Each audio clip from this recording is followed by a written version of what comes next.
Anime of screen battles. Anime में सारी लड़ाइयाँ दिखाई नहीं जाती, लेकिन इन अनसीन लड़ाइयों की मिस्ट्री ही है जो स्टोरी को और खूबसूरत बनाती है। तो आज हम बात करेंगे ऐसी ऑफ स्क्रीन बैटल्स की जो आज भी हमारे लिए मिस्ट्री है, लेकिन ये मिस्ट्री एनिमे में आगे जाकर हमें और भी ज्यादा मजा दिलाती है। सबसे पहले आती है लड़ाई अटैक ऑन टाइटन से जीक और रेनर की, जहां रेनर का कोई मैच ही नहीं था जीक के सामने। मतलब जीक ने एकदम कूट दिया था। जैसा कि हमें पता है जीक और रेनर दोनों टाइटन शिफ्टर्स हैं, और हमें ये भी दिखाया गया था कि आर्मर टाइटन कितना पावरफुल टाइटन है। आधे लोग तो इसी सदमे में थे कि बिना चाय पानी पूछे मैं ही आर्मर टाइटन हूँ कैसे बोल दिया रेनर ने।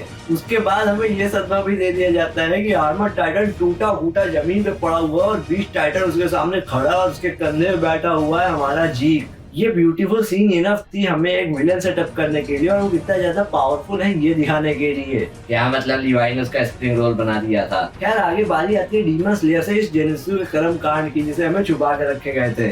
जेनित्सु भैया डीमन स्लेयर के सबसे ज्यादा डरपोक कैरेक्टर्स में से अकेले हैं। भैया स्टार्टिंग से ही घबराए थे, और जैसे उन्हें डीमन का नाम सुनने को मिलता था उनकी रूह कांप जाती थी, और हमें लगता था कि इस आदमी ने फाइनल सिलेक्शन को कंप्लीट कैसे किया होगा। अगर उसके फाइनल सिलेक्शन को हमें ऑफ स्क्रीन न रखा जाता तो हमें कभी भी उन बैडएस मूवमेंट पे उतना मजा आता ही नहीं, जितना मजा हमें वो सोता हुआ जेनित्सु देख के आया था जब वो स्पाइडर को मारता है या फिर ट्रेन में जाके लड़ाई करता है डीमन से। अब बात करते हैं वन पीस की काली दाढ़ी और इक्के की। हालांकि हमें ब्लैक बियर्ड और एस की फाइट स्टार्ट होते हुए दिखाई गई थी, लेकिन जिस हिसाब से थोड़ी थोड़ी आग से ब्लैक बियर्ड इतना ज्यादा तड़पता हुआ नजर आ रहा था, हमने कभी उम्मीद नहीं की थी ब्लैक बियर्ड एस को हरा देगा। लेकिन ऑफ स्क्रीन एस को हरा दिया जाता है, और उसे हराकर उसे मरीन के पास भेजकर ब्लैक बियर्ड एक वॉर लॉर्ड बन जाता है। ये मूवमेंट ऑफ स्क्रीन रखने से हमारे दिमाग में सवाल जरूर आए थे कि भैया एस को कैसे हरा दिया ब्लैक बियर्ड ने। लेकिन जब लूफी के सामने इम्पेल डाउन में ब्लैक बियर्ड की पावर ऑफ डार्कनेस देखने को मिलती है, और आगे चलते चलते स्टोरी के साथ उसकी बैक स्टोरी टाइप की चीजें देखने को मिलती है, तब हमें रियलाइज होता है कि ब्लैक बियर्ड कितना बड़ा मॉन्स्टर है।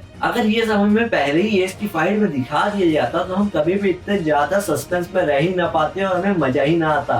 तो बिग 3 की बात हो ही रही है तो हम नरूटो को कैसे भूल सकते हैं। माइट गाय के पापा टाइट गाय, सॉरी माइट डाई नहीं, DIE वाला डाई नहीं, DUY वाला डाई। उनकी लड़ाई 7 स्वॉर्डमैन ऑफ द मिस्ट से होती है, जिसमें से कट के सिर्फ 3 मिस्ट बचे रहते हैं, मतलब 3 स्वॉर्डमैन बचे रहते हैं। वो ऑफ स्क्रीन फाइट के बारे में जब हमें इटाची के साथ पता चल रहा था, मुझे लगता है कि ये जनिन ने इतना खतरनाक काम किया कैसे होगा। लेकिन अच्छा हुआ ये मूवमेंट ऑफ स्क्रीन रहता है, क्योंकि जब मदारा के सामने माइट गाय अपने पापा को याद करते हुए उस अटैक का यूज करता है, तब हमें रियलाइज होता है कि उसके पापा कितने खतरनाक थे, और 7 स्वॉर्ड्समैन कितने लकी थे कि उनमें से कट के सिर्फ एक स्वॉर्डमैन नहीं रह गया। आगे बढ़ते हुए हम बात करते हैं अवतार द लास्ट एयरबेंडर से मॉन्क ग्यात्सो की। Monk Gyatso one of the most wisest characters पूरे एनिमे का, और मेरे फेवरेट भी थे।